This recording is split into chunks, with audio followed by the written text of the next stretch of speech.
Syria में finally बशर अल असद की सरकार गिर चुकी है। सीरिया की राजधानी पर विद्रोहियों का कब्जा हो चुका है। सीरिया में इस समय कोई भी ऑफिशियल सरकार नहीं है। इसी बीच इजराइल से एक बड़ी खबर निकलकर सामने आ रही है और खबर ये है कि इजराइल ने अपनी सेना को सीरिया के अंदर भेज दिया है। इस खबर से पूरे मिडिल ईस्ट में तनाव बढ़ गया है। लेकिन अब सवाल ये कि आखिर इजराइल ने सीरिया पर यह हमला क्यों बोला है।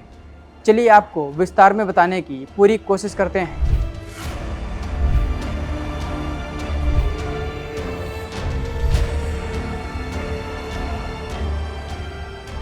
सीरिया में सरकार गिरने के बाद कयास लगाए जा रहे थे कि इजराइल सीरिया पर अटैक कर सकता है, क्योंकि इस समय सीरिया में कोई भी सरकार नहीं है और ये इजराइल के पास विस्तार करने का सबसे बेहतरीन मौका है। सीरिया का गोलन हाइट्स पर पहले से ही कब्जा है और अब इजराइल सीरिया के और बड़े भूभाग को कब्जाने की कोशिश कर रहा है। बीती रात इजराइल के प्राइम मिनिस्टर बेंजामिन नेतन्याहू ने इसके संकेत भी दे दिए हैं।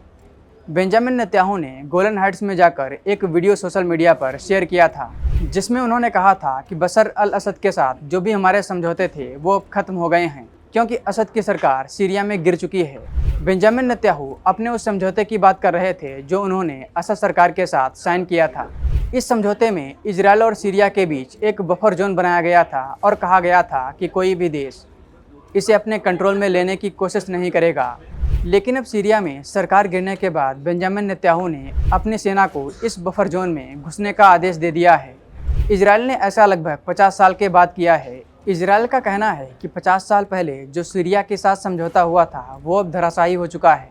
अमेरिका भी इजराइल का साथ देता हुआ दिखाई दे रहा है। अमेरिकी राष्ट्रपति ने सीरिया में सरकार गिरने के बाद खुशी जताई है और अपनी सेना को सीरिया में हमले का आदेश दिया है। दरअसल बशर अल असद के सरकार के तख्तापलट के बाद सीरिया में बाइडेन ने इस्लामिक स्टेट द्वारा कंट्रोल किए जा रहे इलाकों पर बमबारी करवाना शुरू कर दिया है।